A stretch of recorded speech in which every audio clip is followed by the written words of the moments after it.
Welcome to session 2 of the SAT Virtual Bootcamp. We are going to be talking all about the SAT in the US admissions process. And throughout today's session, if you have questions, do feel free to put them in the public chat. I do have a feeling we'll have a lot of questions. So if your question gets skipped at all, just put it in the Q&A as well, because if the chat's moving quickly, I might miss a few questions. So if you don't mind, don't worry if I don't answer it right away. I'll get to as many questions as I can. And if you do miss, if I do miss any questions, I will answer them on Instagram Live later today. I would do the pop-up, but when I was just in the pop-ups, that's what kicked me out of the room earlier. So I'm a little bit shy to put that up. My Instagram is at EducationUSA Canada. So if there's any admissions questions I don't get to, I'll do them at 4 p.m. today, Eastern Time.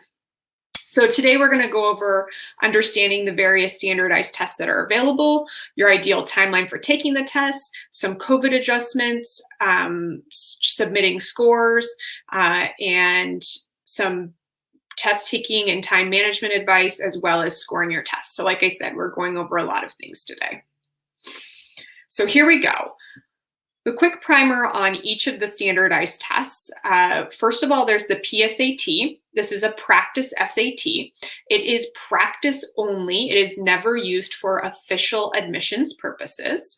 If you have it available at your high school, you register at your school with your guidance counselor. And the PSAT is given usually by the guidance counselor at your school. And it usually costs like $16.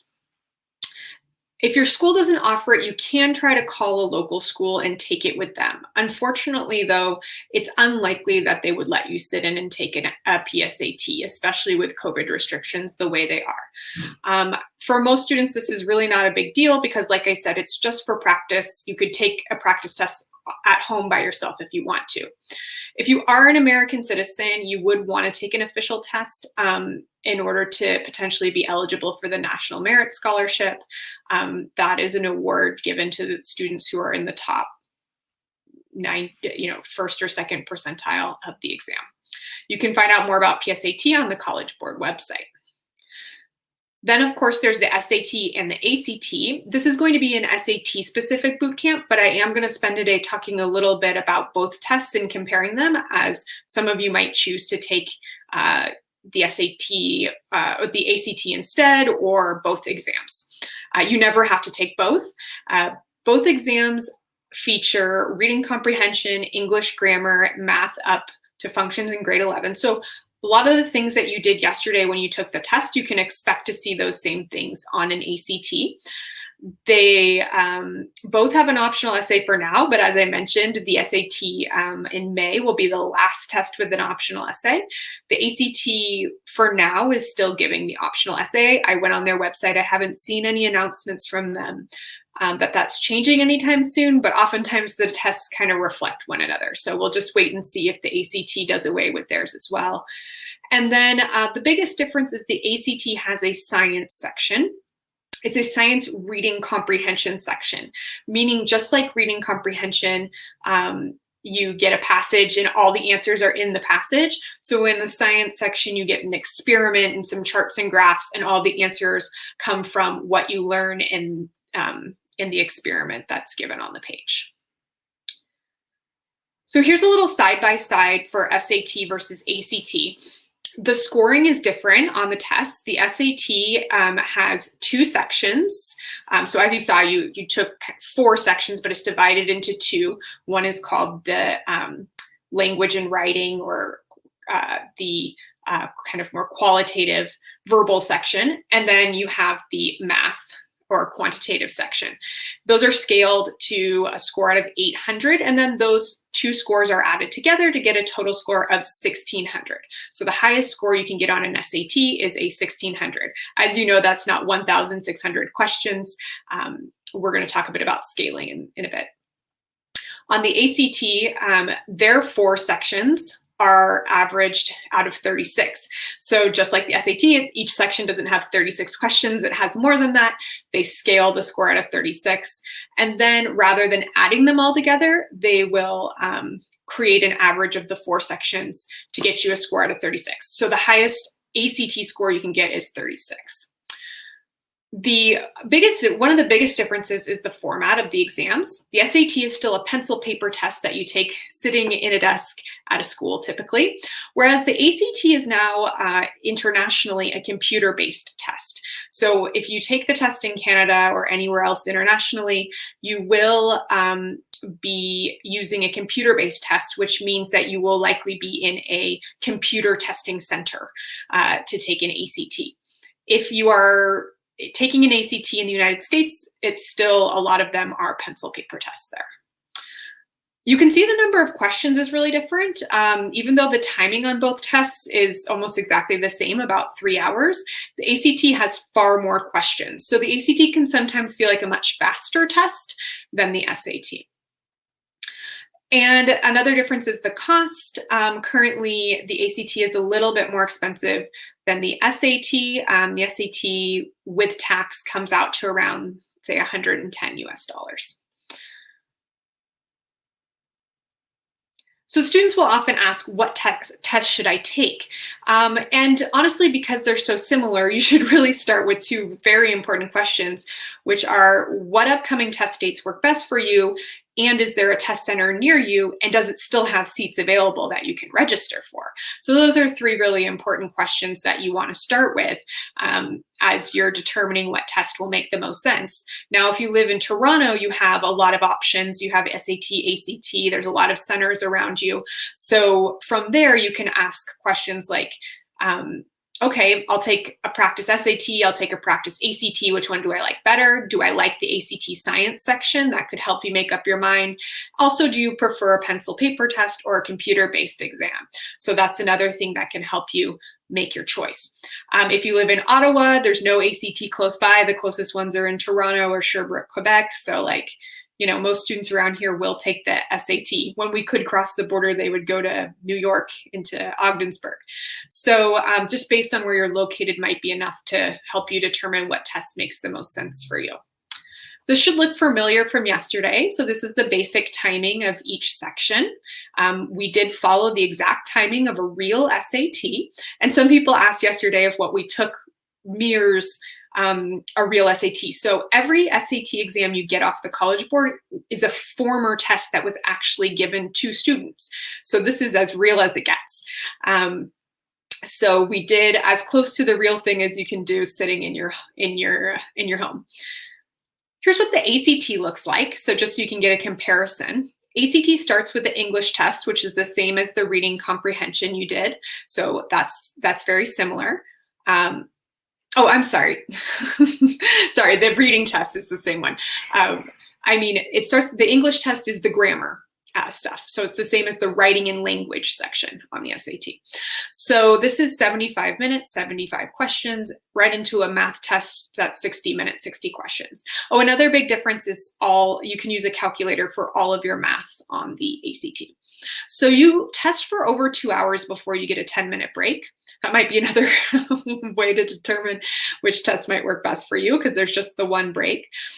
And then you have a reading and a science test each 35 minutes. They're quite fast, 35 minutes each, 40 questions. And then you either leave or you get a 5-minute break before you take your essay.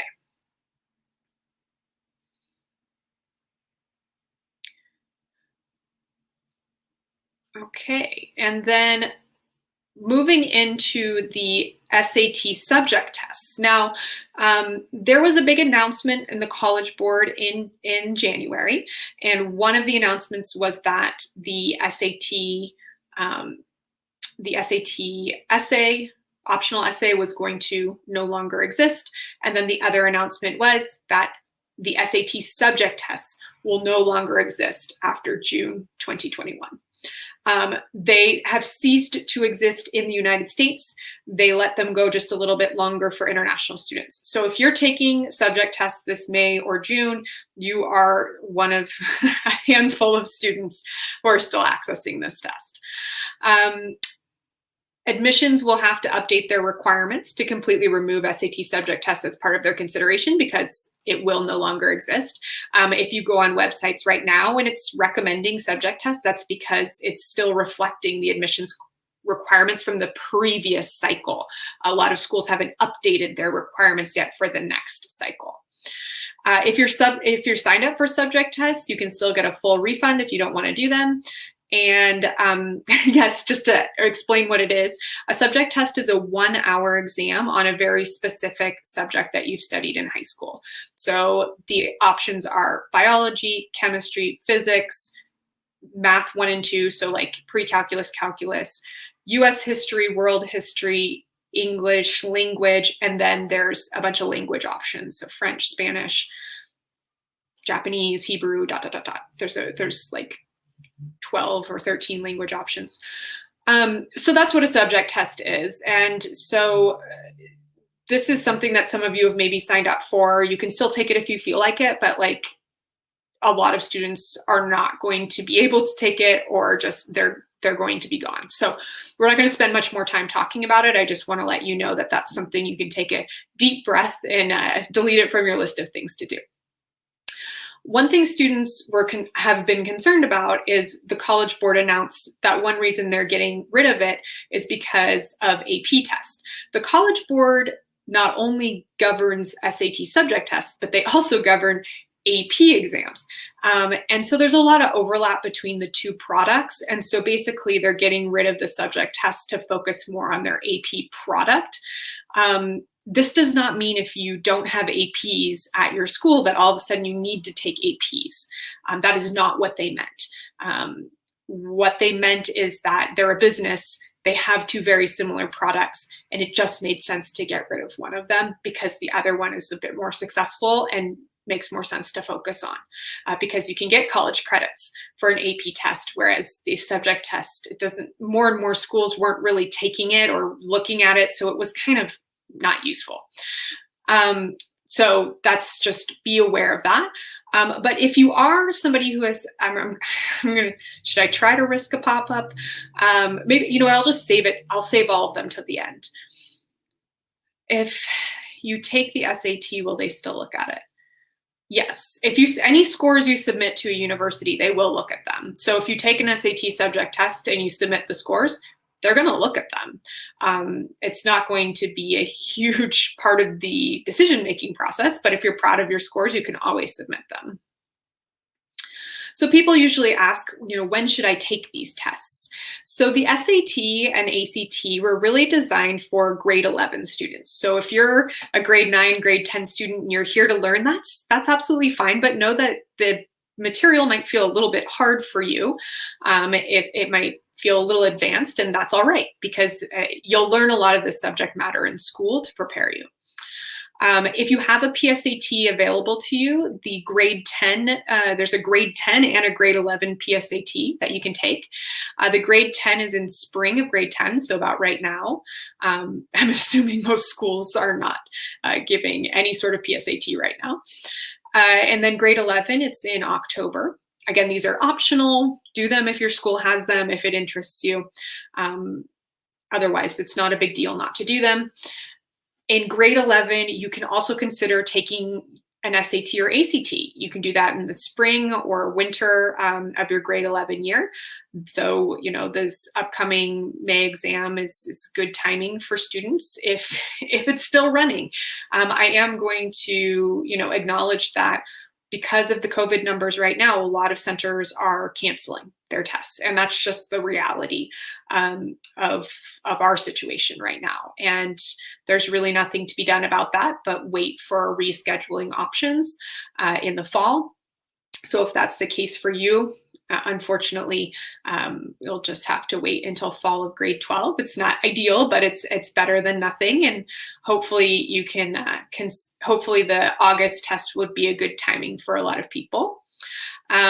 So ideally you would save grade 12 for a second chance at an SAT or ACT, but for many of you, that's maybe not the case. And that's just the way things are right now. So here's what the testing dates look like. If you're not signed up for May 8th, the registration has already closed for May 8th. So if you were looking for that test day, it's too late. And like I said, a lot of centers are closing. And then June 5th is only a subject test date. So if you were looking at that and going, oh, I'll take the SAT in June, you can't. That's a subject test only testing date. And like I said, the subject tests don't really matter. So I don't think a lot of students are going to be testing on June 5th. Looking ahead to the fall, the upcoming dates should be August, October, and December. And on the SAT website, they published that they will likely open the registration for those tests in early July, which is kind of late, unfortunately. I would have thought they would have done it sooner than that, but we just kind of sign up for the College Board emails and announcements. And if you did register and your test was canceled, you will typically have the first stab at the re-registration for the fall exams. Also, in the chat, it's being asked, will they refund my money if it's canceled? Yes, you can get a refund if you don't get to take the test. But the first option would be, of course, to just reschedule for the next option once that is available. The ACT has more testing options and they have more summer testing options. So if you do have an ACT near you, if this summer is anything like last summer, the COVID numbers might go down. There might be a lot more access in a June and July testing. So the ACT could be, a good option if your SAT doesn't work out for May. So keep that in mind as a backup plan and see if your center near you is still open for registrations. So here's just a little summary of where the SAT and ACT are currently offered. You do need to go to the test makers website to get a more exact location information. So you can see most provinces offer the SAT and it's in most major cities. The ACT, on the other hand, is far fewer locations. You can see I broke it down by city because that's basically what you're looking at. Like I said, Toronto has 5 options, so there's a lot in Toronto, but outside of that, there's not tons of options. So like if you live in Alberta, you can take the ACT in Lacombe and that's it. Whereas there's 8 options across the province in Alberta. So yes, the SAT is a much more available exam with way more testing centers, whereas the ACT has just many more testing dates, but just fewer locations. So that's why I was saying when you choose which test to take, it has a lot to do with what dates are available for you, as well as what locations are available for you. And here's how to find a test center near you on the SAT website. On the ACT website, you need to go to act.org. I'll put that in the chat. So it's act.org, and you have to actually register to see more information on the testing sites. You can't find the information by simply going to the site. You have to create an account, which I did. I created a fake student account. Apparently, I'm graduating in 2023. I believe I live in Alberta. I can't remember. All right, I guess I'm testing in Lacombe. So when you go to the collegeboard.org and you click on the drop-down menu at the top, the first thing in the upper left-hand corner is SAT, and this is where you can find all the information about the SAT, how to register. It's where the SAT practice tests are. There's a lot of information in this section. I know when you first click on it, there's a lot there and it's kind of confusing. You can kind of literally click on anything to get you to this next menu. This menu is a lot more organized and easier to find what you're looking for. So I had clicked into the test center, finding a test center, and in that section you can see test dates and deadlines, test centers, test center closings, etc., etc. So the test center closings, of course, is really important right now because a lot of centers are at high schools, and if a high school is in a high-risk area for COVID, they will be closed for the May test. So you choose the date from the drop-down, and then you choose the province in Canada where you live, and then you click the button Submit. I don't suggest filling in a city, although I guess they don't allow you to do that anymore. No, that makes sense. Yeah, because there's not that many options. So you want to see all that's available in your province. As you can see in Manitoba, there's 3 locations. So you choose the one that makes the most sense for you and you click register now, and then you need to create an account with the College Board. So registering for the SAT, you can do it from that spot right there, or if you're on the homepage, you can also just create your account right from the homepage and sign up for the College Board. I didn't create a fake College Board account, so I didn't take screenshots of that, but I'll just give you some registration tips. So one thing that's important is that they ask a lot of questions about what classes you're enrolled in, and then they use categories that are really typical for US high schools. So like for math, instead of saying math 9, 10, 11, 12, they'll say like algebra, geometry, trigonometry. And that's a really common way that math is divided in the United States. So it's okay if you don't get it totally right. This is not your application to university. They are using this information for marketing purposes. The College Board wants to know, the profiles of the students who are taking the SAT exams. They're using that for their own data collection, as well as when you say, oh yeah, sure, you can send my information to university so that they can, I can learn more about schools. They're going to send all this data to those universities. So basically you're just giving them data about you. So don't panic about picking the right category. It's really not that big of a deal. You can also at this juncture choose 4 universities that your scores will be sent to for free. You can use this at any time up to 9 days after you take the test. But it has to be in that time frame, and it's before you will actually see your scores. So unfortunately, to get the 4 free sends, it's like you have to not know what your test scores are. This is great to use if you're a student athlete and you know what school you're going to go to, you want one to go to the NCAA, you can use one of those free sends to go right to the NCAA for your official score. So definitely take advantage of that.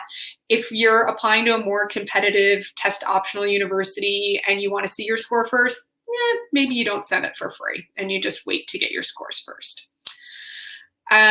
So you go to that same space to get your test scores and your score report, your full score report, and then you'll also go there to pay to send your scores later on. So those are just a few tips as you're registering for the SAT.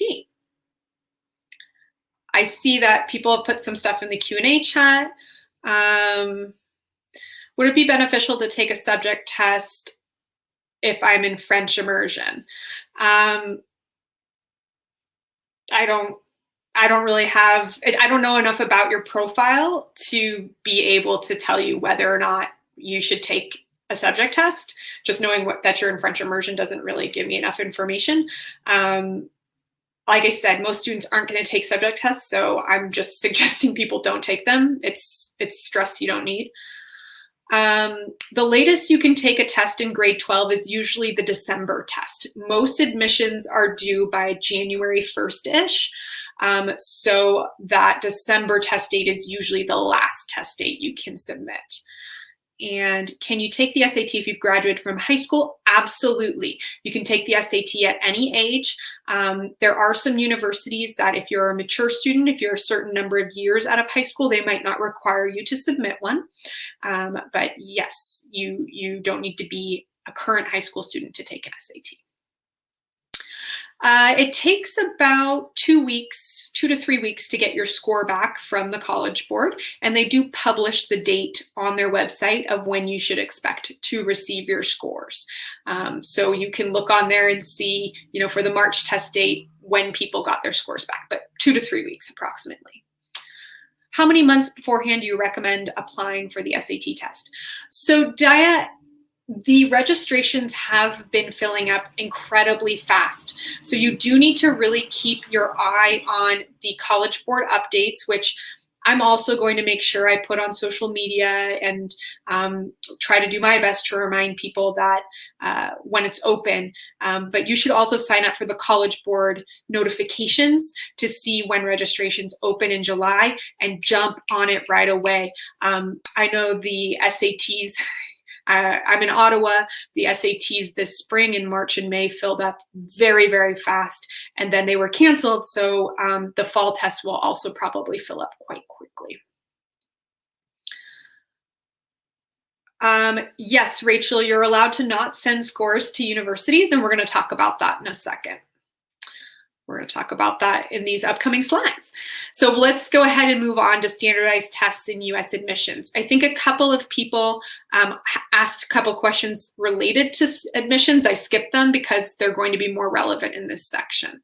So I'm going to start by just giving you, because I'm sure many of you are not familiar with what the US admissions process looks like. So I'm going to give you a fuller picture of that so you can understand the different pieces and how the SAT fits into that process. And then we'll talk a little bit about what it means to be test optional and whether or not you want to decide to submit scores. Okay, so that's what this next little section is about. After I explain the different admissions requirements, I'm happy to take questions about admissions as well. So part of today is to have a little bit of Q&A on US admissions. But go ahead and wait till I get through these 2 slides, because that might answer quite a few of your questions. Okay, there's more than 4,700 universities and colleges in the United States. It's a lot of schools. There's no one governing body that makes sure that everybody's following the same admissions process. So what that means is every school has a slightly different admissions process. You need to go to each individual university's website to see what their admissions process is. I know that can feel a little cumbersome, but you definitely need to stay organized, have a spreadsheet where you log this information, including what application the university uses. Some of you may have heard of the Common App. The Common App has more than 900 universities. I know it says 850 here, but they recently updated for the upcoming fall. They're now have more than 900 partner schools. Well, that means you'll probably fill out the Common App, but I just said 4,700, right? So that's a good number of schools that don't use the Common App. So you might find yourself filling out more than one application depending on the schools you plan to apply to. The fee to apply varies institution to institution, typically somewhere between 30 to 85 US dollars. Every university you apply to, no matter where you apply, Canada, US, abroad, somewhere else, every university will require an official transcript. You would request that from your guidance counselor, and they will either upload it into the Common App or potentially even mail it, depending on the institution. If your institution gives a transcript in French, it will need to be translated to English. That's very important. And the grade should usually include 9 to 12. So if you have a 9 to 12 high school, it's all your high school grades. If you're at a school that's 10 to 12, you may need to have your grade 9 grades from middle school attached to your grade report. Standardized tests, you'll need official scores sent if it's required of you to do so. So as we mentioned earlier, SAT comes from the College Board. You fill out your registration, you send official scores from that account. ACT is ACT.org. You send your official scores from that account. And if your first language is not English and you've been studying, typically if you've been studying less than 3 years in English, then you would need to take an English proficiency test. And those are the various tests that are typically used for that process. TOEFL, IELTS, or Duolingo are the 3 most popular. Beyond that, there's a lot more requirements you might encounter in what's called the holistic application process. So it's interesting because Canada's starting to become a little bit more like the US. I know a lot of students this year had to submit a lot of writing assignments. And so more and more this kind of process is starting to look more similar in some of the more competitive Canadian schools. So 3 letters of recommendation, if a school requires them, it could be anywhere between 1 to 3. Oftentimes that would be 1 letter from your guidance counselor. So it's a good idea to build a strong relationship with your counselor. You want them to write you a really nice letter. So, you know, that any grade you're in now, 8, 9, 10, 11, this is a good piece of advice you can take to start building that relationship if you haven't yet. Two teacher letters, very common. You usually want them to be core course teachers. A core course would be a science, a math, an English, or a social science. A social science would be history, geography, those kinds of studies, or potentially a foreign language teacher. Sometimes you can add additional letters depending on the institution. Basically, the more selective the institution, the more letters you can submit. So some schools will allow you to submit up to 2 or 3 optional additional letters. If you're an athlete, that could be from a coach. If you're in the arts, it should usually be from an arts or drama music teacher. It could be a mentor letter. It could be a peer letter. It could be a supervisor at a job or a volunteer assignment. So there's a lot of different options there. Just utilize what makes sense for you. If you don't have a mentor, don't go seek one to write you a letter. This is just an example of people in your life that you might have who could write something for you. Some of my seniors asked for reference letters from teachers as well. Some of my seniors asked for reference letters from teachers as well. Sarvin, I'm not really sure what you mean. You're going to have to explain what that means. Some of my senior citizens, or grade 12 students. So Daniel asks, some universities don't like letters of recommendation, or is it letters of interest? Okay, so good distinction. A letter of recommendation is from usually an adult in your life who's going to write some really nice things about you. So a teacher, a guidance counselor, or other adult in a supervisory role of some kind. Many schools require that you submit these letters. Okay, so those are important in your admissions process. Whereas a letter of interest would come from you, the student.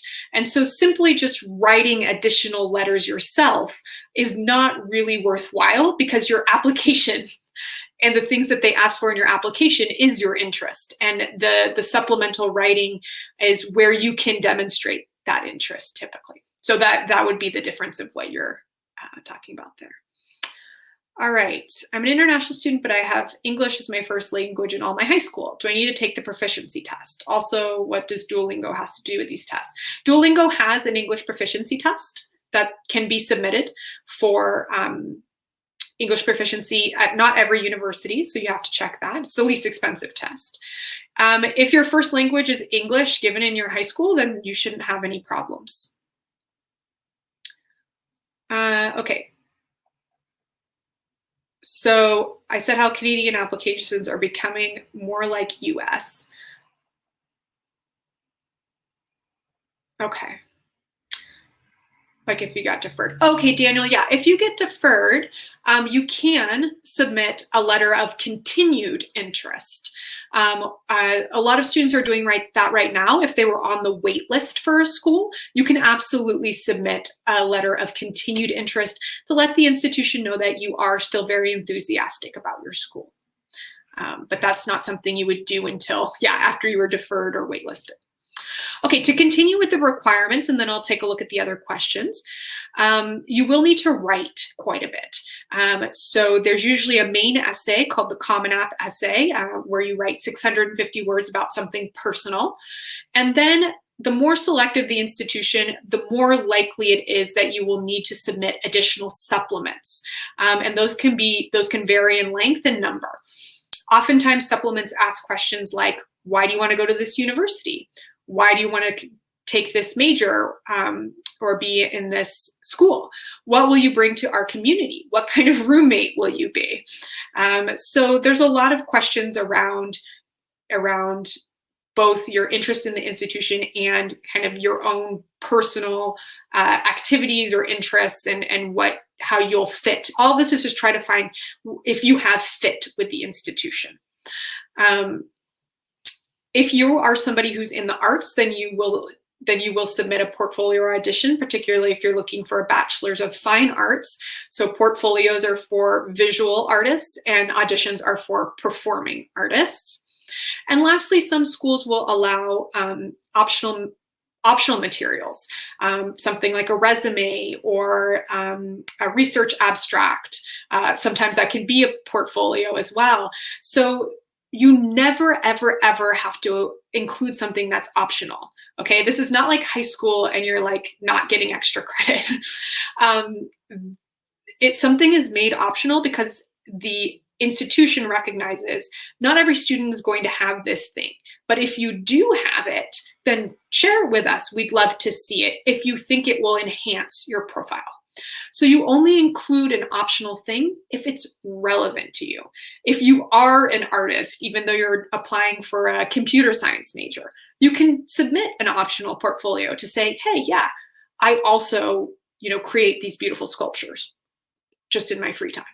So that's something that liberal arts universities really like to see from students if they have it, just to show kind of their diversity of interests.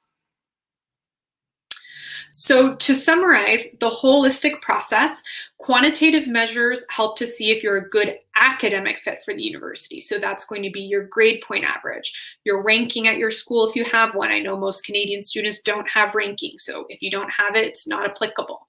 Your test scores if you're providing them. So these are all the ways that they can see quantitatively if you're meeting the academic fit of the school. But then those qualitative measures, your activities, list of activities and honors and information you submit about your extracurriculars, the letters, the essays, the interview if you have one. I forgot to mention interview earlier. Often that's an optional thing that you can do for a university. This is how they decide who they're going to admit, because a lot of students will be a good academic fit for the school, and that won't be enough to make the choice. And so all those other things you do are actually really important in you being admitted to a university. And the other thing to bear in mind is the more holistic the admissions process is, the more likely the school is going to continue to be test optional for 2022. So Ivy League universities, other highly selective schools like Johns Hopkins, Stanford, MIT, etc., all these schools are test optional. The ones that are less likely to be test optional are state universities that really use that SAT to help make their scholarship choices and are having a hard time not using it because maybe all they requested was a transcript and SAT scores. And if they get rid of SAT scores, they don't have a lot of information. And so you'll find the less information a university requires, the more likely it is they're going to keep the SAT or ACT as a requirement. Okay, SAT asks, are writing supplements mandatory? Oftentimes, if a university has writing supplements, they are mandatory to submit. However, that's not always the case. Harvard's a really good example of a school that has an optional supplemental essay. Their optional supplemental essay has no word limit, and it can be about just about anything. So most students do opt to write that essay because they give you all the options. So it makes sense to write it. But for the most part, if there's supplements, they are required to submit. Okay, so this is the information about admissions. I'm happy to continue to take a few more questions. Let's see. I plan to do a bachelor's program in Canada and then do a master's program in the US. Do I need to have an SAT? Okay, so there's actually another test. If you want to do a master's program in the US, you take the GRE is the name of the test at that level. It's the SAT test for older students, basically. Or if you're going into a profession, like if you want to be a lawyer, you take the LSAT. If you're applying to medical school, you take the MCAT. So there's some more specialized tests for professions if you are going into professional school. How does the US look at Canadian grades since it doesn't have a GPA? Yeah, so basically the way Canadian grades are assessed depends on the university or any international grades. So number one, they just look at it in the context of your school. If you're applying to a school that gets a high volume of international applicants, particularly from Canada, the international admissions officers will know exactly how to look at your grades. They're very accustomed to getting scores and transcripts from Canada, especially from Ontario. So a lot of schools will just look at it in the context of your report cards. The other thing they might do is some schools, if they have some sort of GPA minimums, then they'll create their own GPA in-house. So University of California is a good example where they have a 3.2 minimum. They don't require a student to create a GPA. That's never a requirement from you. The university would do that themselves. The third thing that might happen is a school might ask for a student to have a third-party evaluator, something like WES. So that's an evaluation system, evaluation organization. So some schools might require that you pay to have somebody convert your grades into a grade point average. A good example of that would be in Florida, students who apply for the Florida Canada Linkage Scholarship are required to get an evaluation. I'm not going to talk too much about that right now, but I can tell you more about that later. Let's see. Do the schools like to see improvement, or do they prefer consistent high marks? Well, Daniel, consistent high marks is always a good thing, but if you're somebody who shows improvement, that's also excellent. You know, you are who you are in your grades. What's really great is that you have the opportunity in your application to describe your academic performance further if you need to. There's an optional essay section where if you've had any ups and downs in your academics, you can absolutely share why that was. You know, students go through all sorts of challenging times, whether that's moving schools or going through some sort of, you know, personal event that's been challenging, and you can use that information in the optional essay if you need to. Do some universities only pick a few students in the same school? Yeah, so Li Cheng, I mean, that's hard to answer across the board, but I can tell you that universities value diversity in their student body, and diversity means a lot of things, and it means geography, it means diversity of high schools that students come from. So let's say, let's take this, we're looking at Harvard right now. So let's say Harvard has 50 new Canadians in their incoming class. All those 50 students could come from Toronto, but should they? I mean, that doesn't really give a lot of diversity and geography of where those students are from, right? You would love to see students from BC and Alberta and hopefully someone from the Atlantic. And so, you know, that's something that they have to grapple with, is making sure that their students don't feel too monochromatic as far as where they come from. So there's no quota, but they do want to make sure that they're not just admitting all students from one school, right? That would be a little bit boring. What is an ideal GPA that colleges or universities look for?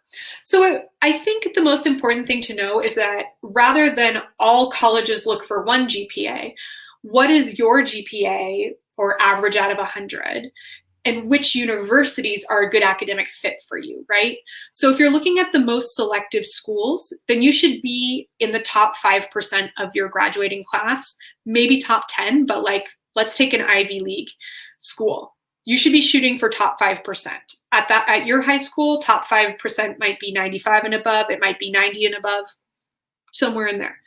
If you're an 85 student, there's plenty of universities that are going to be a good fit for you.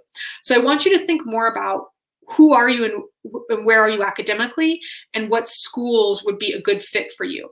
And sometimes the SAT can help with that. We're going to talk more about finding schools in your score range, and that can help you maybe identify good fit schools. Do we take tests like the GRE when we are already in university? Yeah, so we're not going to talk a lot about GRE and graduate level stuff today. It's a little bit beyond the scope of today's session. Can you complete your undergrad at a Canadian university and then apply to medical or law school in the United States? Absolutely.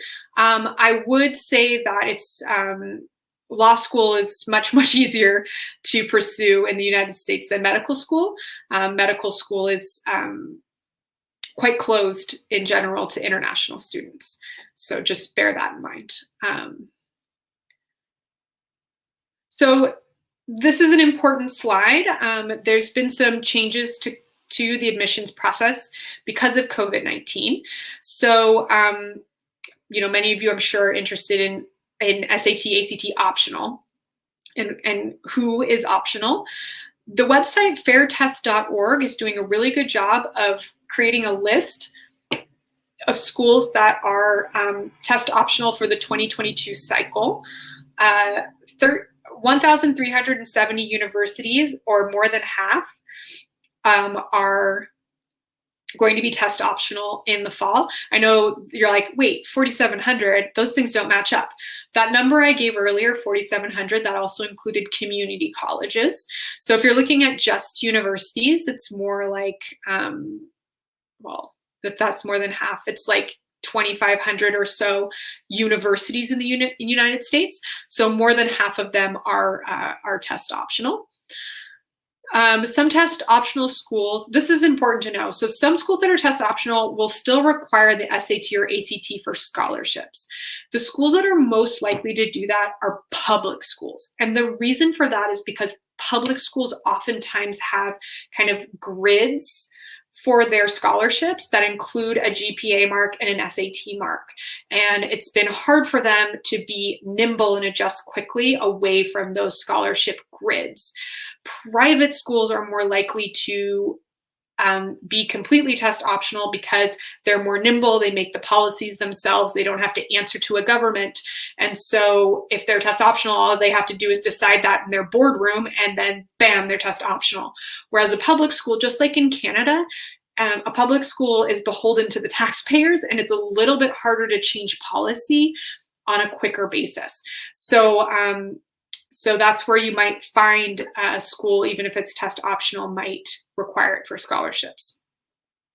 If you're an athlete, the NCAA has not yet determined if it will require the SAT or ACT for eligibility. My contact at the NCAA said that they will give more information about this in April.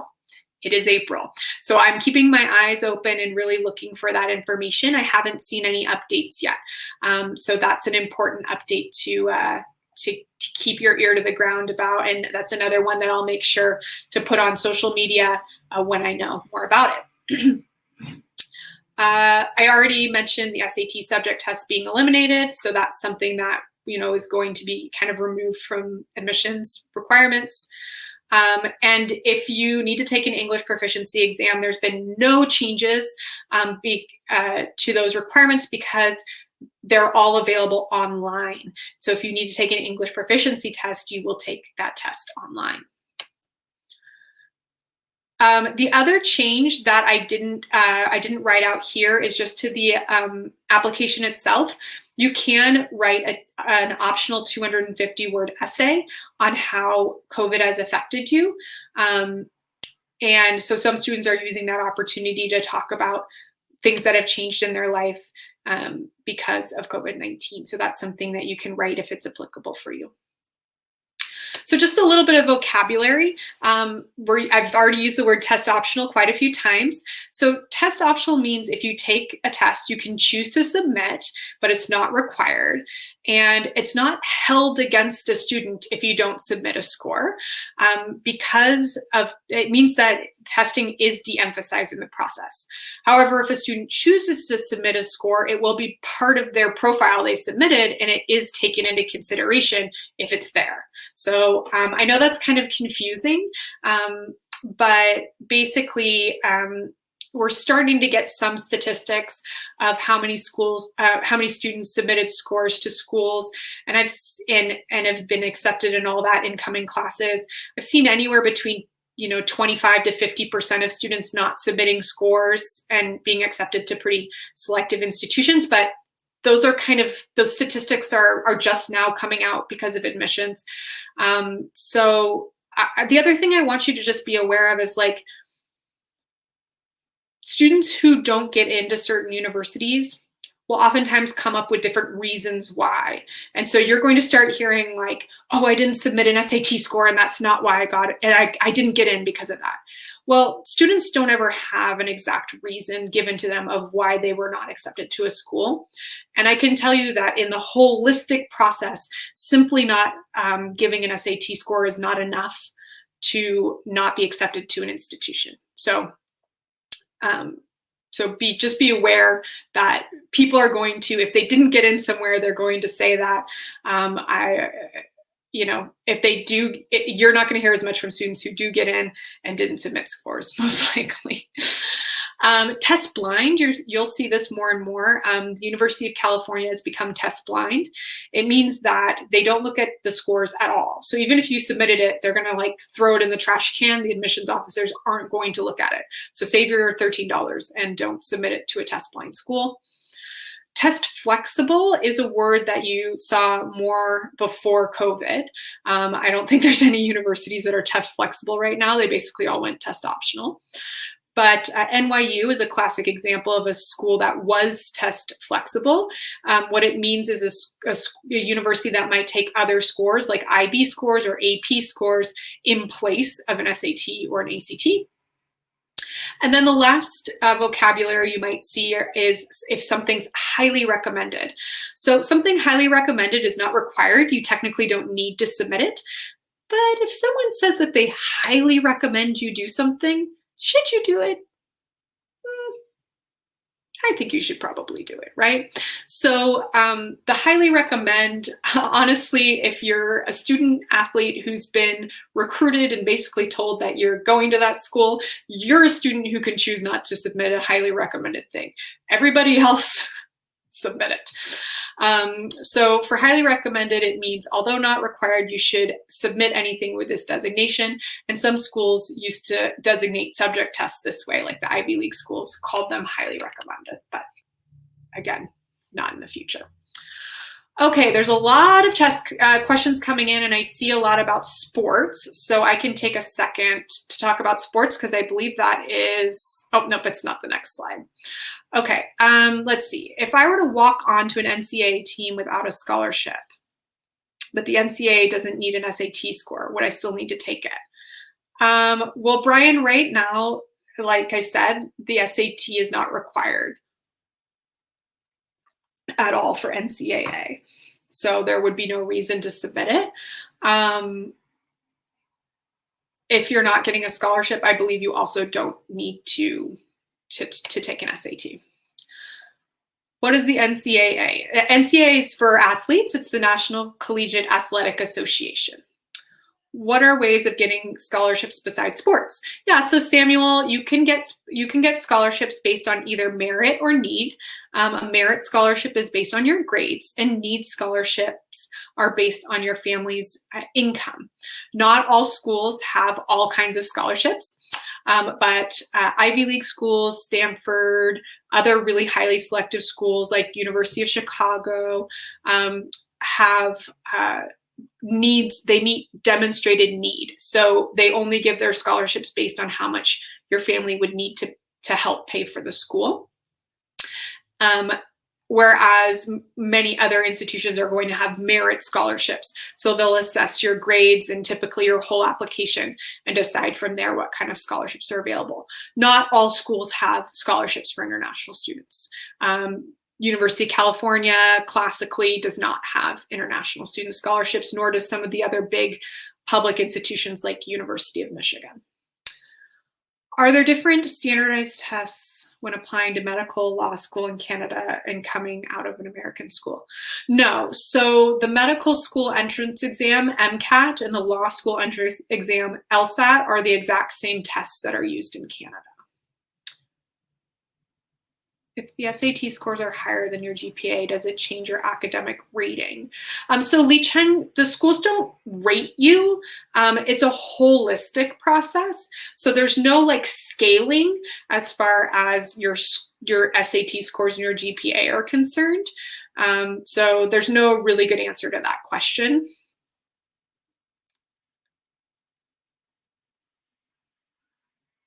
If you're taking AP classes, should you apply for the credit?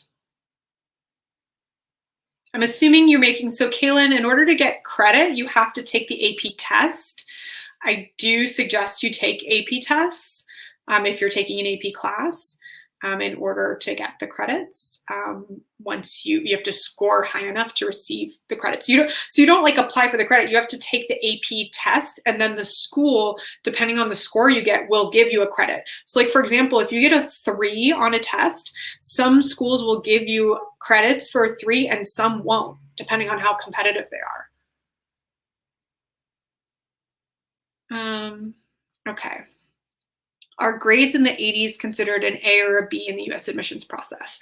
So Ashwin, it depends on where you go to school, but in most Canadian schools, 80 to 100 is an A. So in Ontario, 80 to 100 is an A. So if you're in Ontario, yes. If you're in BC, for example, 85 to 100 is an A. So that would be a difference. My school has really high test grades in general. Is there anything I can do about it? I don't really understand what advice I can give you about how other students do at your school. Nuha, all you can do is affect your own situation. Remember, the US process is holistic. Grades are one part of it, and extracurriculars and things you do outside of school are another part of it. So do as well as you can in school, but also be interesting. Pursue other things outside of school that make you excited, whether that's in academics or athletics or arts. So, achievement can be both when achievement is both in school and something outside of the classroom, that's when students become really interesting. Is there a website where you can look for available scholarships to see the requirements? So Evelyn, for the most part, you're only looking at scholarships at the universities themselves. So the university website will say what kind of scholarships they have. But there's not a lot of like additional external scholarships Canadian students can apply for. Okay. To get into an NCAA school, do you need the SAT or ACT? Riley, so I don't know the answer to that right now. As I mentioned on the previous slide, the NCAA hasn't said whether or not they'll be requiring it this year. They used to require it, but they removed the requirement due to COVID last year. We are in a pretty big wave right now, so hopefully they will keep the waiving of SAT or ACT for another academic year. We have to stay tuned to see whether or not that will be required for NCAA scholarships. Remember that NCAA is separate from the university. They'll have separate requirements. So NCAA might say, yes, we require it. The university might say, no, we don't really care. But if you want that scholarship, you need to submit it, right, to the NCAA. Or maybe NCAA says, we don't need it this year. But the school says, oh, we're going to need it. Then you still need to submit it to the school. Right? So you have to pay attention to the two separate processes if you are an athlete. Okay, I'll answer one more question here. The NCAA is for athletes. So you're asking, does it have anything to do with international students? Yes, if you're an athlete. It's an athletic organization. If you're not an athlete, then ignore when I say NCAA.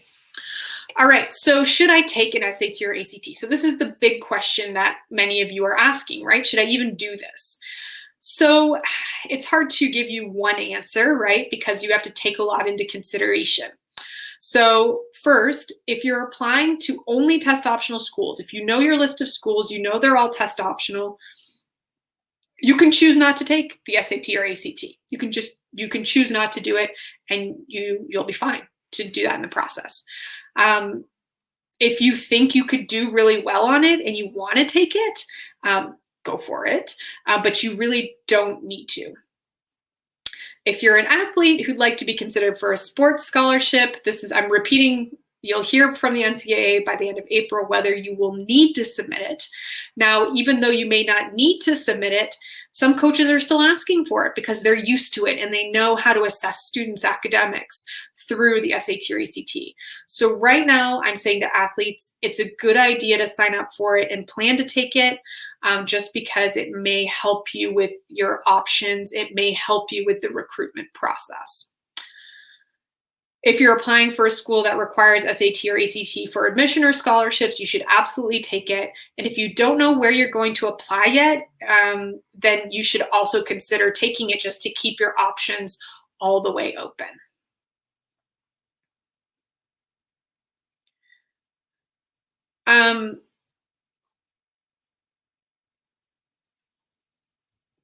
At most universities, the scholarship process is part of the admissions process.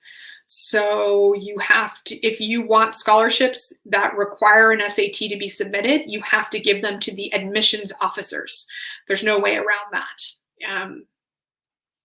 But just to be clear, like I was saying before, it just depends on what kind of schools you're looking at. So if you want to put in the chat some of the schools that you're interested in, it would help me, because then I can better let you know, what, I don't know the policies of every school off the top of my head, but I know quite a few. So I'm sure many of you are looking at schools that are test optional. So here's how to use some of the College Board resources. A few of you asked previously, what's a good SAT score? What should I be targeting? How do I know if I'm doing a good job? So the College Board itself reports the middle 50% of almost every university. This is really helpful data. Now, the middle 50% means here's 100% of the students and where they scored. And here's a smaller data set that gets rid of the outliers, the middle 50%. It means 25% scored lower than that, but 25% also scored higher, right? So when we look at Harvard, I think sometimes people are shocked to see the middle 50% is 1460 to 1570. That means that 75% got 1460 or higher. And it means 25% of people who are going to Harvard got lower than a 1460. So hopefully that blows your mind a little bit. To get into Harvard, you don't need a perfect SAT score. As you can see from here, yes, definitely some people got a perfect SAT score and go to Harvard, but most people didn't. Right? And so this is just a sample of different schools. As you can see for UCLA, which is a very selective university and no longer takes the SAT, so I probably should have corrected this data, but their range was all the way down to 1270. So hopefully this can help you understand a little bit that maybe you did better than you realized. You can use your SAT scores to help you target good academic fit schools. And I'm going to show you exactly how you can do that using the College Board website.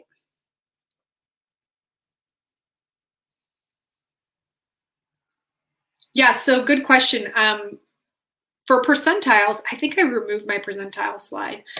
What do you think, I'm going to ask you all, what do you think is the score that is the 90th percentile? So that means if you scored 90%, better than 90% of students who took the test. So what score on the SAT is a 90th percentile? So go ahead and put in the chat. What do you think?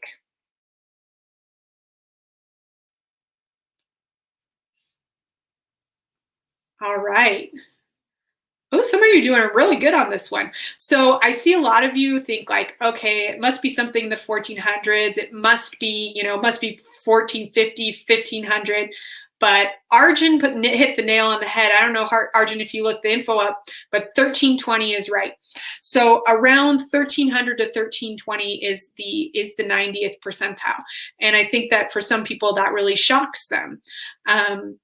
So the 95th percentile is around 1400, and as one of the students mentioned earlier, that basically anything above 1500 is all 99th percentile, and that's absolutely right. So when you go to the College Board website, and here's that same screenshot where you can see the front page of the College Board, in the upper right-hand corner, there's a search bar. And in that search bar, you can type in the name of any university or college in the United States. So I'm going to type in Johns Hopkins University. It is Johns with an S. Fun fact. So you can click on, once you do the search, you can click on the name of the school, and then you'll be taken to a home page for that institution. It's going to give a little description of the school, which is kind of nice. You can just learn a little bit more about it. It's also going to have some information about deadlines and costs. Now, whenever you look up information about deadlines and costs, you should always go to the university's website to double check that that information is correct, because any third-party resource might not have the updated information, especially when it comes to tuition. So that's just something to bear in mind when looking at a website like this. My favorite thing they have, though, is the data piece about number of applicants. So this information is going to be not from this cycle, but from the previous cycle. They won't have 2020 updated yet since it's happening right now. So you click on applying, and then you can see how many people applied regular. At this school, they have an early cycle. Oops. At this school, they have an early cycle. You can see how many applied early and how many people got in. And then they'll give you an admissions percentage. So it's 11% for this school. So it's considered one of the most selective universities. And then below that, you can see where they give you the SAT and ACT ranges. And for Johns Hopkins, it's 1470 to 1560. So again, that's their middle 50th percentile. It's a very selective school, so their middle 50 percentile is pretty high, as you will see for many of the highly selective institutions. So you took a practice test yesterday, and hopefully you scored it on your own.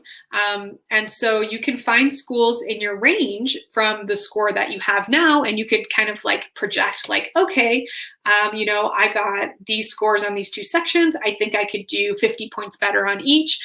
If I were to get this score, what schools would be in my range, right? So that's how you can do this two ways. You can look at your dream schools, see what their scores are. You can target those scores. And then on the flip side, you can see where you're at right now. And then you can get a list of what are some schools that are a good fit for me based on my score. So to do that, we go back to the main page and we click on that drop-down list. And in there, you go to the college search area. And once you're in college search, you have all these different things you can fill out. This is my favorite college search engine because you can put in a lot of different information to help you really narrow your list down a lot more. So test scores and selectivity is one of the things you can include, but you can also choose major, location, how far you want to be from a particular zip code. You can put stuff about campus housing, sports and activities, all sorts of information in here. And then you can output a list of schools and start using that as a way to find different institutions in the United States. I think we pretty much covered NCAA and standardized tests. So we don't need to spend much time on this because we already went over all this information.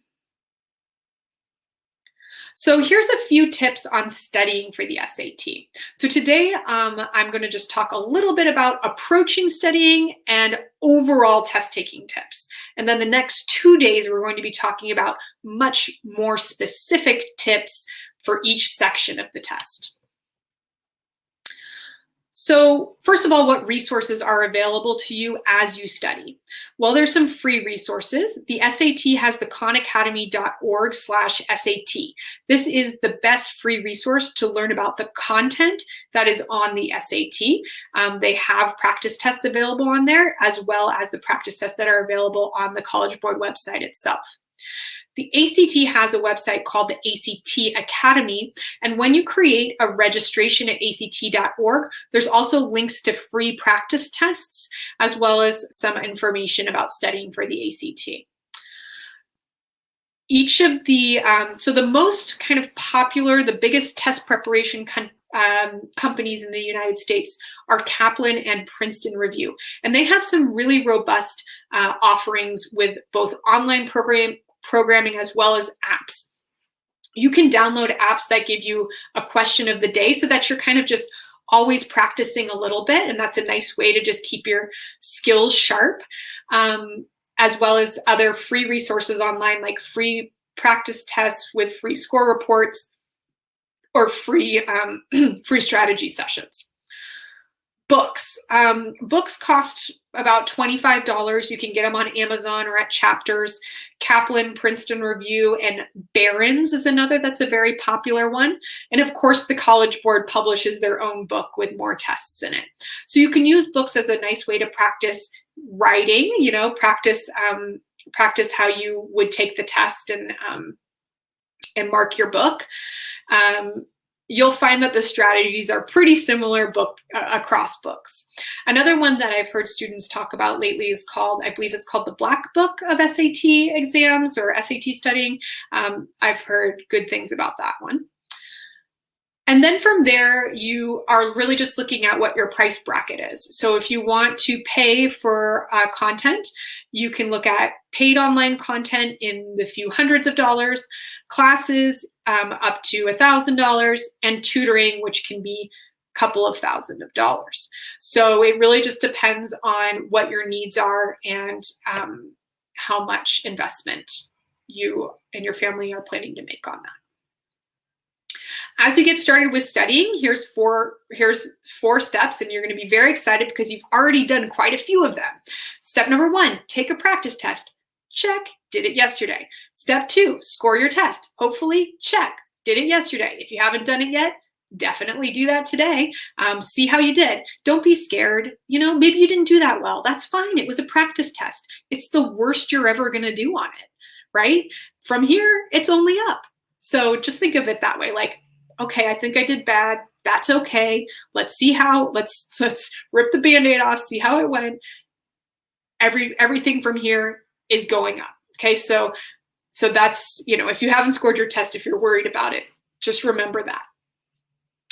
Research your score ranges for goal schools. I just showed you how to do that. So now you can take that information and put this into practice. If you didn't write down everything I said, you will get a recording today. You can go back, you can look through the slides and follow along. But like I said, everything's on thecollegeboard.org, so you can go to that website and find this information. And then answer these questions as you think about, how am I going to study for this test? First, what's my target score? Second, how far am I from that target score? Let's say your dream school, you know, to be in the range, you need to be at a 1370. And yesterday you got a 1270. And you go, okay, I'm 100 points away. You have to determine at that point, okay, how do I usually study? Am I self-motivated enough to get those 100 points? Will I follow, you know, a plan through the study tools I have available to me? Which study tools should I use to be most successful? What learning environment do I like best? Studying by myself or studying in a group or in a team? I know everything's really online right now, so it's hard to find in-person options. But even in online environments, teachers can do a really good job of creating a team-like atmosphere. Also, how much money am I willing to invest? That's really important. Like I said, tutoring can cost thousands of dollars. So you have to determine whether or not that investment is needed, depending on, you know, how many points you need to get and how much support you need. Okay, if I have an ACT study book, will it help me with the SAT too, or should I get a separate SAT book? I do suggest you get a separate SAT book because the separate SAT book should have full-length tests in it that are going to have the exact timing for the SAT, which is an important part of practice. The ACT book, a lot of the topics and strategies are going to be same, like samesies. So you're not going to get a lot of new information, but it's more about the actual structure of the practice. Yeah, you'll find that you want to make sure you're using the right tools to take the correct test. If you take the SAT before completing 10th grade and not studying for it, how much do you think you could improve? Well, you could improve a lot. It's hard for me to say, Olivia. Is the middle 50th percentile what we should aim for when we take our SAT? Yeah, Emily, I think that it's nice to know that range. Obviously, however much you can improve over that is great for you. But that knowledge is helpful just in knowing that, like, okay, here's the typical average profile of a student who goes to this school. Do I fit the average profile? Great, then I'm likely to be considered for this university. Of course, anything you can do to be above average is great, but I wouldn't count yourself out if you're just in the 50th percentile. I mean, that's a good place to be. Okay. All right, question about early action and regular. You know what, I'll cover that at the end since we're in the test taking tips section right now. And yes, Li Cheng, I'm gonna go over super scoring in a minute. So here are some general tips about time management practice. So as you're preparing on your own, if that's what you're planning on doing, here's how you can approach your studies. First, practice concepts and techniques. And a concept would be if you get on the Khan Academy website and they're going over the different concepts that are on the test, like, this particular geometry concept in math, or, this particular grammar rule that's going to be tested. So that's what I mean by concepts, or just like the topics that are on the test. You also then want to practice the techniques we're going to go over in the next 2 days, or strategies. So practice that untimed on your own. You're going to have to warm up to it. Oh, I didn't learn that math concept before. I need to practice that. And then, okay, I'm going to employ these strategies or techniques I've learned. Okay, do that at your own pace. But then once you start to feel comfortable with the subject matter and you feel like you've gained enough knowledge that you're prepared, that you've prepared a little bit more, then we do what's called a timed sprint. So the way you can do a sprint is you can take a full-length test and break it into smaller parts and then time yourself on those parts. For example, reading comprehension always has 5 passages. And so based on the timing of the test, you can divide that into 5 13-minute sections, and you could just do one passage for 13 minutes and just time that and see how you do. So that's what I'm calling a sprint. So that's a really nice way to then see, okay, am I using my reading comprehension strategies the way that I want? Is it working? What do I need to adjust? And then try another sprint. After you've done sprints and you're starting to feel comfortable with the concept, you should also then take a full-length test. Just like training for, think about it like training for a game if you're an athlete. You're going to run drills at practice to kind of simulate different parts of a game, but then you need to run a scrimmage, right? To do a full-length practice so your body can really feel what it's like. It's the same as if you're an actor, right? Practicing scenes versus doing a full-length practice of the show prior to actually doing it live, right? So anything that you do has the same kind of thing that your body needs to get ready by experiencing the full length of the event, so that you can really, it's a real mental preparation that you can't do in any other way besides just practicing full-length time tests. You can always go back and use that same proctored test we did yesterday. You can listen to my voice and listen to me saying 5 minutes remain, except for when I forgot to do it on section 4. But use that to continue to help you practice. Always create a test-like environment. Use the tools you're supposed to use when you are practicing. Use a number 2 pencil. Use the calculator you're going to use on test day so you get familiar with it. You should use your testing materials. Wear a watch. Okay, this is a very, very good pro tip. Okay, pro tip.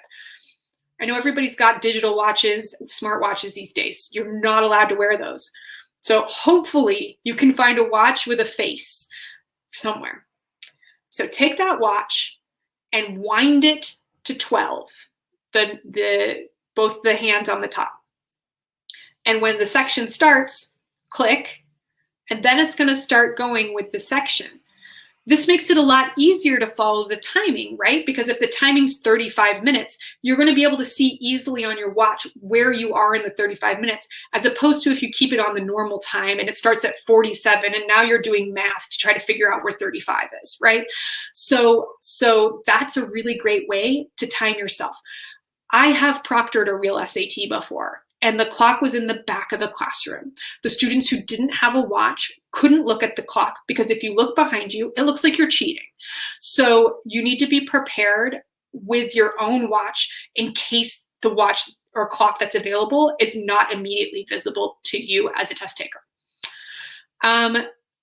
We are going to, over the next couple of days, break down how much time you need per question and start getting a better understanding of like length of time you should be taking question by question. Obviously, those are averages. Harder questions might take you a little longer. Slightly, ones that are easier to you are going to be shorter. So you have to average out your time between quick questions and the more challenging questions. A few more time management strategies. As I mentioned yesterday, somebody had asked during the break, easy and hard questions are all worth 1 point. Everything's worth 1 point. And so what that means is, don't let a hard question suck away all of your time, because you might find a question easier down the line that you're going to miss. So a good example would be reading comprehension. Reading comprehension is not in an order of level of difficulty. The last question on reading comprehension might be a question that's really feels easy for you to answer. And if you don't get all the way through the section, you're going to miss that easy point because you spent more time on maybe a harder question. So it is best to try to make sure you're pacing yourself to get through the test, skipping over the harder questions, circling them, coming back to them later. Another super pro tip, you don't need to do the questions in order. Yes, you need to remain in your section, but you can do the section in any order you want to, particularly in reading comprehension. The first reading passage, and how'd you all feel about that first reading passage yesterday? When you look at all the reading passages, the first reading passage is usually the fiction passage, and it's usually the one that's kind of the hardest. And it might take away a lot of your time. And then all of a sudden you feel stressed because you're like, oh my God, I spent way too much time on that like passage from the 18th century that I didn't quite understand. You can skip it. Do the science passage first. Do the social science passage first. Whatever you feel more comfortable with. Save the hard one till the end. So you can flip through the section and organize yourself and decide how you want to attack it. Make that section yours. Make that section the way you want to approach it, as opposed to feeling like the section's kind of owning the way you're going through it. So you can do that in less than a minute. I said less than a minute. I mean, you can flip through a section in 20 seconds and really just get a lay of the land. It's going to make you feel way more confident about the test. And always, always, always there's no wrong answer penalty. So if you're wearing your wristwatch and you can see there's 1 minute left and you've still got 10 questions, like go through and bubble in the rest of the questions so you at least know that you're going to get possibly a couple of points, right? So don't leave anything blank if you're able to. And lastly, understanding your SAT score. So after this, I'm happy to keep taking more admissions questions. We're almost done with the main content of today. So I've already referred to some of these vocabulary words, so I'm just going to go over them one more time to really understand what you're dealing with your score report. So after you take the SAT, you'll get information on the raw score. So the raw score is the exact number you got right or wrong, right? So the I can't remember the numbers off the top of my head. Let's say for math, it's something like 58 questions. So, if you got 50 right, then your raw score would be 50. Then from there, you need to scale your score. So a scaled score is converted into an 800 scale. And so that's in the scoring guide. It showed you how to scale your score. Obviously, that's not going to be completely exact because it's one scale that you're using for all the tests. The reason that tests are scaled is because it helps to standardize the tests. The SAT is trying to make the tests as exactly the same as possible test to test, but still asking different questions, right?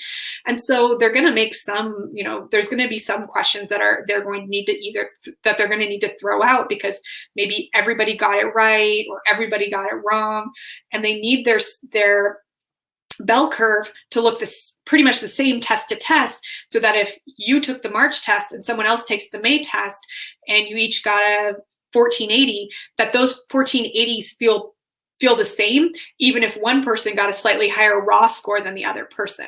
So you'll see that test to test, like to get an 800 on math, if you get one question wrong, it might still be an 800 on one test, and on another test you could get a question wrong and it's all of a sudden a 780. So it just really depends on each time you take the exam, which is also why like getting a perfect score is like not, if some people get so obsessed, like, oh, I got a 1550, I need to get a 1560. I mean, they're basically the same thing, right? It's the difference of getting one question right or wrong and test to test. I mean, it's basically the same score. So universities are not deciding whether or not people get in based on 10 points when you're already in the 99th percentile. So don't panic over being, oh, I only got a 1520 and I want a 1540. I mean, honestly, potato at that point. Percentile. How did you compare? How you did compared to other test takers? Oh yeah, that sentence works. So I already mentioned percentiles earlier, and so that's a really great score to look at just to get an understanding of how you did comparatively. This is what your score report will look like. So your total of your two scores will be in the upper left-hand corner. So this one is just showcasing the 50th percentile. So a 1010 is a 50th percentile. And then on the right-hand side, it has the essay scores. There's 2 readers that score out of 4 each. So those are 4s out of 8. So this person just did average, middle across the board.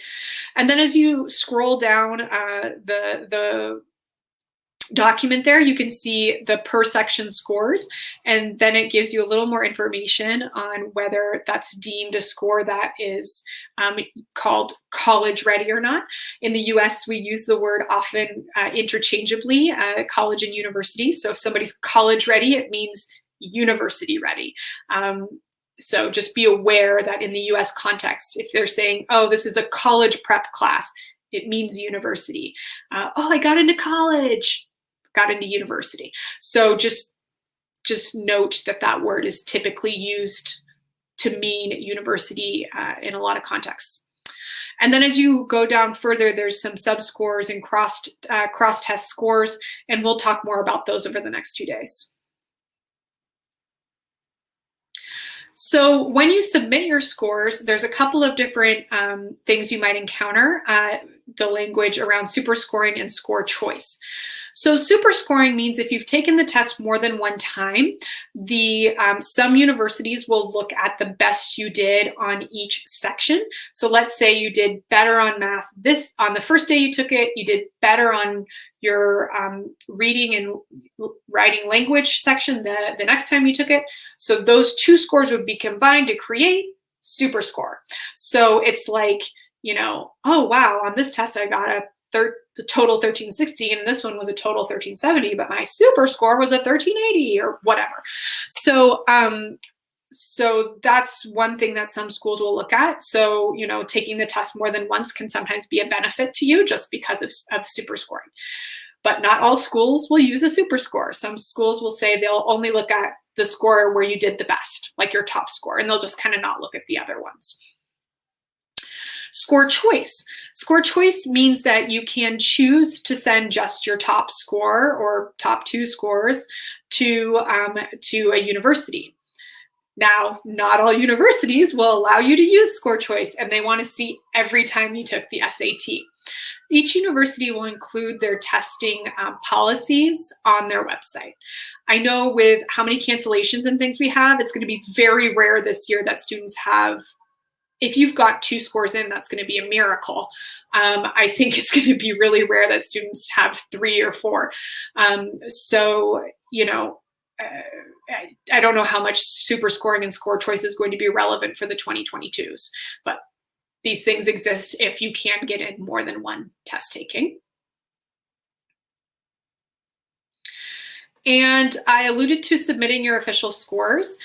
You do need to pay $12 US dollars for each score report that you send to each university that you want to receive your score. The school will not know what score you got unless you report it to them, either self-reporting on your application or submitting an official score. You know, a test optional school isn't going to find out your SAT score unless you tell them. The only way that these buildings communicate with each other is if you pay them to do so. So you will pay $12 for each score report that you want sent to each university who you want to have your score. You do that through your College Board account. And as I mentioned, you can send up to 4 for free before you receive your official scores. Whew, all right. So I'm happy now to take your questions. As I mentioned, any questions I don't get to, I'm going to try the pop-up now, and I'm hoping that we're all good. So you can join me on my Tuesday tips today on Instagram, and I will talk through, if we've got a whole host of questions that I can't answer, I'll talk them through at 4 o'clock today, if I still have a voice left. And then the other thing I wanted to tell you from earlier is if you are studying for an AP test this spring, so basically next month in May, the College Board is offering some free practice for international students, and that's starting on the 19th. So you can take a look at that registration. This will be real readers for the AP who are giving these practice sessions. And when I say for international students, that means you. Just remember, in the US context, anyone who doesn't live in the US is not an American, is an international student. So, you are the target demographic for this information. Okay. Is there a limit on how many places you can send your score? No. You can send it as many places as you want to pay for. It will start to get expensive. So it's important to narrow it down a little bit. How important is the SAT when compared to grades, extracurriculars, etc.? So your grades are always the most important thing that you submit. Your academic record is the thing that's going to demonstrate, you know, I did this well in high school. It's the thing that's going to best demonstrate how well you might do in university. So academic record and rigor of your coursework is typically the most important thing you submit. I would say that in the test optional environment, your extracurriculars are more important than your SAT scores, because everybody has to submit their records of their activities and the things they've been doing outside of school, and outside of the classroom. It could still be an in-school activity outside of their classroom work. So those things are important in the US admissions process. It's what gives you a personality. It's how the institution can learn more about who you are and what you care about. So don't sacrifice your other interests in the name of the SAT. That's why people are talking about subject tests. I'm like, why spend time? You're not going to get extra credit for studying for a subject test when they're basically not going to count anymore. Use that time to do other interesting things that you actually want to do. What extracurriculars would I recommend? Okay, so I recently wrote a blog post that that might kind of answer this question. I called it "The Extracurriculars Admissions Officers Are Really Looking For." Spoiler alert, I don't list actual extracurriculars, but rather the qualities admissions officers are looking for.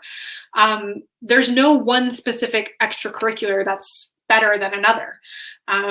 It's more about your level of involvement, your level of achievement, your ability to lead, your community service, your maturity that you can show. So it's the qualities that you put in and also output. You know, are you able to have some sort of result from the activity that you're doing? Obviously, not every activity needs to be at that high of a level, but the ones you spend the most time on, really think about, you know, what am I showing for this? Would you recommend signing up for multiple SAT dates in case spots fill up if you want to retake? So Hutton, that's a good question. That could be a good strategy. I would say right now, obviously, you can't, all you can sign up, there's no tests you can sign up for right now. When things open up for the fall, you would have the 3 dates available to you: August, October, December. You might consider signing up for 2 just to make sure you get in. I've also told students consider signing up for an ACT as well, just because the ACT test centers they're not high schools. They're computer-based testing centers. That is the function of that workplace. And so they are going to do everything they can to implement COVID protocols to not have to close. Now, if we're in the middle of a shutdown like we are right now, they're probably going to be shut down as well. But if we're in a stretch where it's not a shutdown, like let's say the July exam for ACT, I feel like that has a pretty good likelihood of occurring. So if you have an ACT near you, you might also want to sign up for one of those test dates just to keep your options open. The Youth Ambassadors Program. So the Youth Ambassadors Program is community service focused. The goal is to help students put together a community service project. It's 8 weeks during the summer you do about 6 to 8 hours of work per week in either live or asynchronous sessions. So even though it's 8 weeks, you're not like 40 hours a week doing that. It's a pretty low commitment for the number of weeks. And it's great. We pick people from all across Canada and to be represented. This year's a digital program. Hopefully in the future, we'll go back to an in-person exchange. So if you're a grade 9 or 10 student, you can look ahead to 2022 with maybe the opportunity to do the in-person exchange. But the digital exchange has been really, really great. You get a broader range of speakers through the digital program. You get to connect with other youth ambassadors in other countries, which is unique to the digital program. And you get to do your digital homestay with folks from all across the United States, which is also pretty cool. So there's a lot of really nice features for that digital program. Oh, Ashwin, great question. Is it possible that SAT might be going digital? So in January, the College Board alluded to, they said they're going to make another announcement in April. So again, we're kind of waiting for announcements this month. That they're going to make some big changes to the SAT, but they kind of alluded to some things like accessibility. So maybe they were pretty cagey with the language they used. So we'll see. I think it's hard when you have, every once in a while, you'll have these cases of people who cheated on the SAT. And they're really, really trying to make sure that people can't cheat. And so that's part of what's in the way of making it a digital exam. Would some Canadian schools accept an SAT alongside the regular application stuff? So Olivia, I'm not very familiar with Canadian admissions processes, but it's my understanding that they don't care to look at an SAT. I don't think it really matters for Canadian schools at all. But you would have to see at the school you're applying to whether or not they take it. For extracurriculars, if you participate in competitions, will universities look at it? Absolutely. If you are participating in any sort of competition outside of your schoolwork, you should absolutely include that information in your application. Yeah, I know there's a lot of questions in the Q&A tab. I'll go jump over there. Okay. When's the best time to take the SAT? So as I mentioned previously, it is focus on grade 11 skills. So anytime during grade 11 works, or the beginning of grade 12.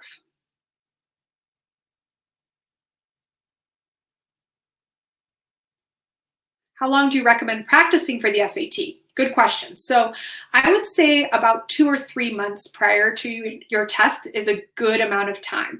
So if you're a grade 9 student, please don't start studying for an SAT now. It is not worth it. It's going to take up too much of your time, and you're going to learn a lot of the skills you need for the test just by simply going to school. Some things you can do if you're in grade 9, grade 10, read a lot. The reading comprehension and speed has a lot to do with you just being good at reading. So make sure you're reading in your spare time, extracurricularly. And then for math, that's just about having the right math level and then practicing the skills and knowing how to use your calculator, actually, is also quite important. Okay.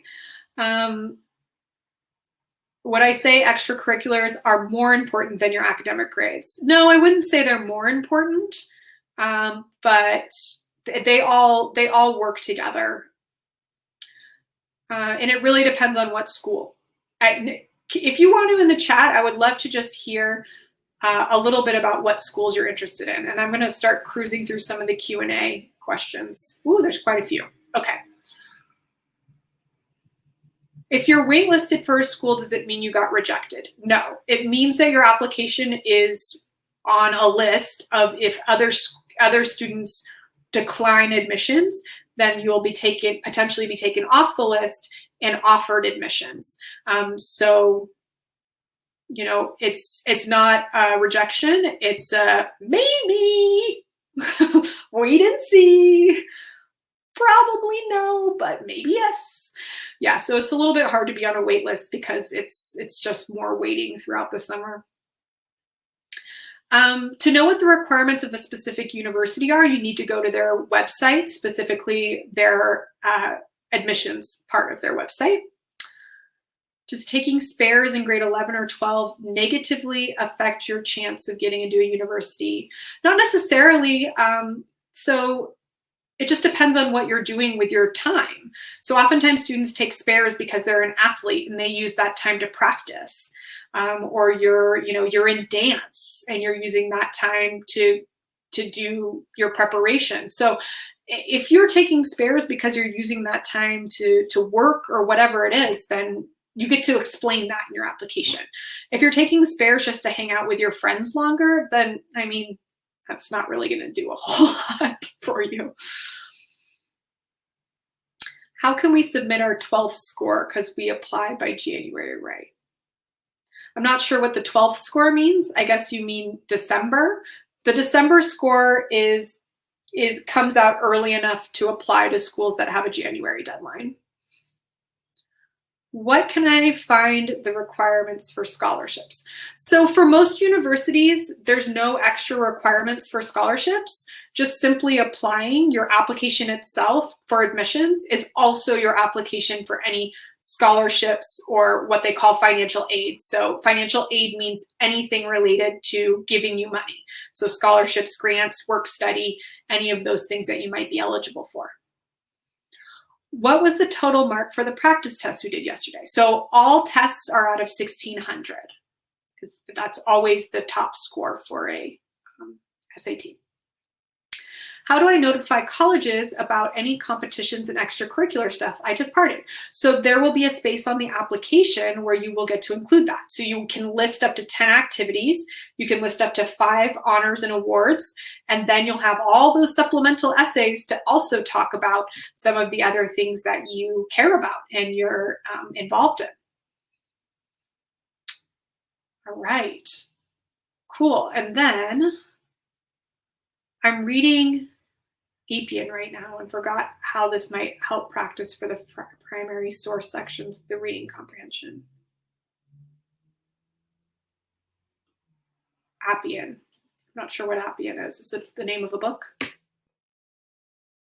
Appian. Low code automation business apps. I'm not really sure what that refers to. All right, let's see if there's any other questions. Okay,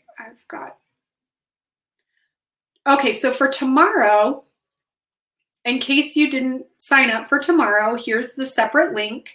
Remember, for anybody who signed up for the full series, you have access to every single link. You don't need to sign up again. Most people just signed up. The original link they got was to all 5 sessions.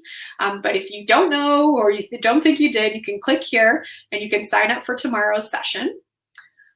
And there's always, if you're signed up, you'll always receive a recording afterwards. And that's not a problem. All right, we've just got a couple minutes left. Are there any other final questions I can answer? The last pop-up I'll give you is just a reminder, if you'd like to have, a lot of you had very specific questions about schools you might be interested in, extracurriculars, ways to present yourself on your applications. If you want to have an advising session, we can talk more about that. Always happy to do that.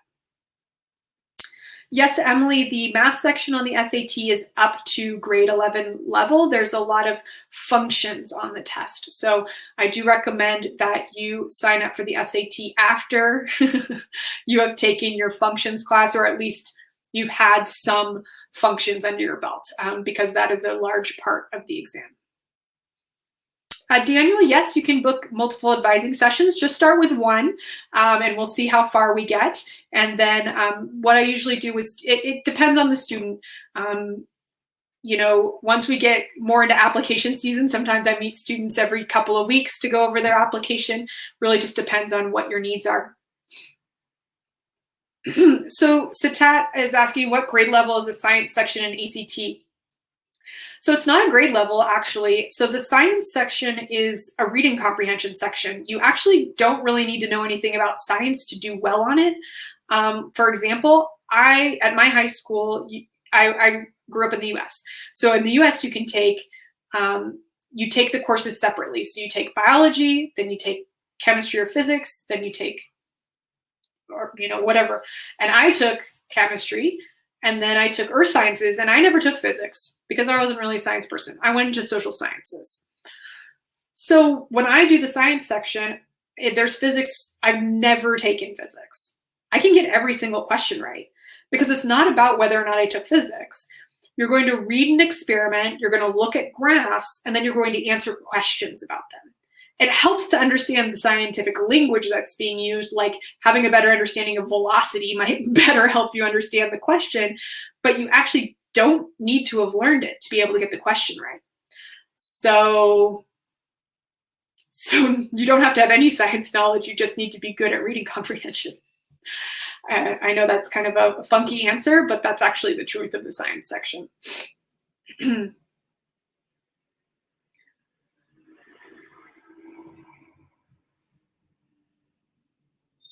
Yeah, no problem. So that's why for the ACT, it's useful to just take an ACT science section, a timed section on your own, and see if you like it. If you're somebody who likes visual charts and graphs and data interpretation, and if you're kind of drawn to that, then it might be a good section for you. Simply being good at science doesn't mean you'll be good at the science section, which I know doesn't sound intuitive.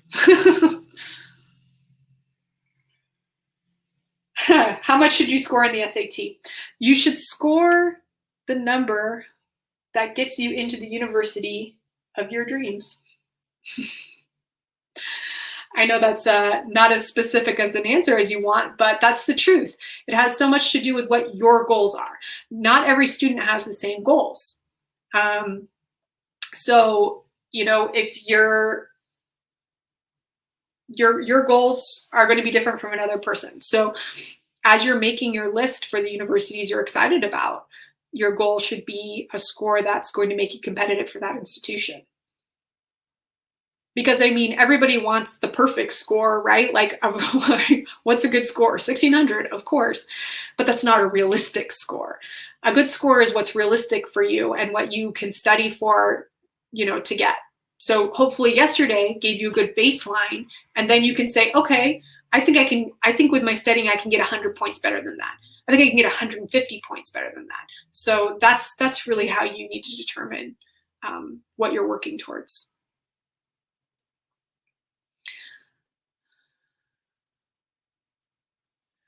If I'm passionate about medical related things, but also technology like coding, should I include coding if I've accomplished something worth mentioning in my application? Absolutely. So in the US, you have a lot of space to talk about the different things you're interested in.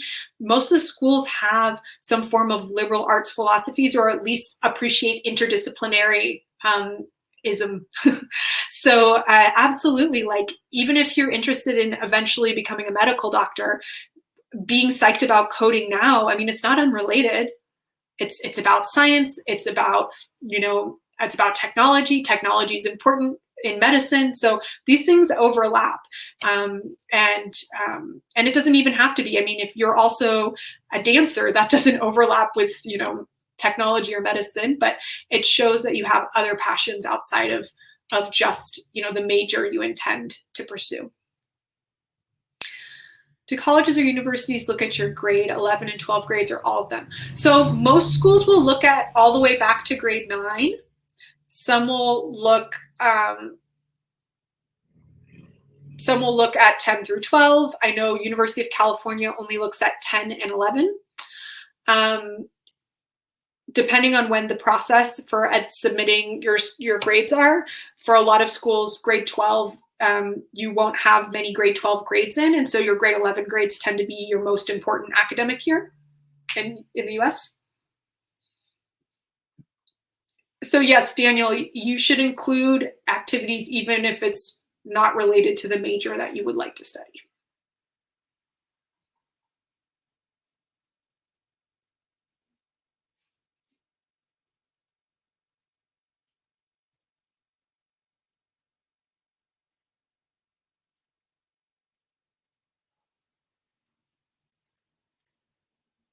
If you plan to go to medicine, like a medical school, would you recommend going to the States, or would it be better to stay in country?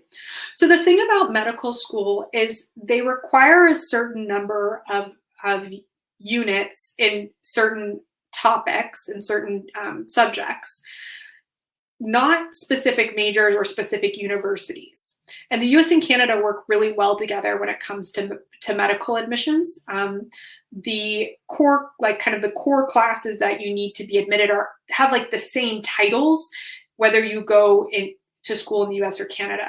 So if you do an undergrad in the United States, and you need to take organic chemistry and biochemistry and whatever else is on their list of admissions requirements, those things are all going to have the same course titles and are going to work towards your admission to a medical program in Canada. So there's not a lot of problem with that at all. It is challenging to stay in the US and go into medical school as an international student, just because it's really, really, really, really, really, really competitive. If a school takes international students, it might take one.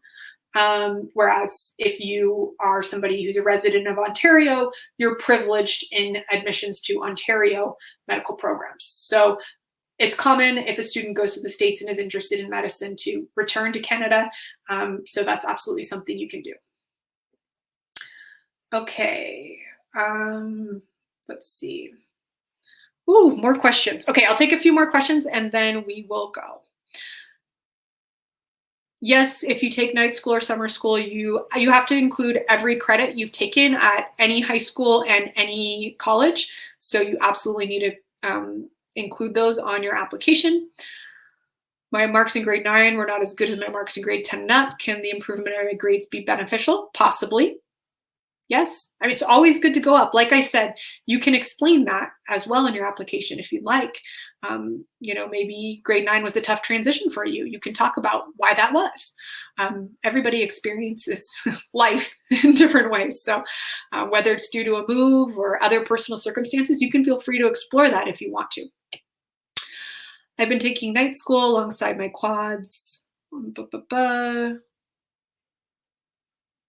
Is it worth mentioning? If you're receiving credit, you have to actually include night school classes. Yes.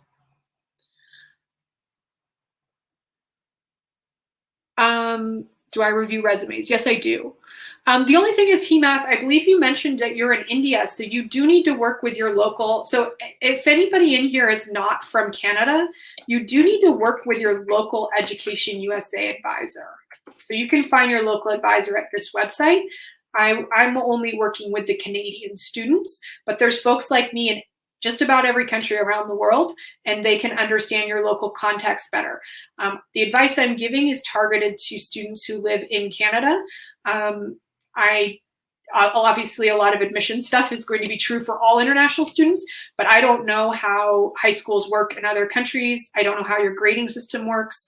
I just don't know enough about other countries outside of Canada. So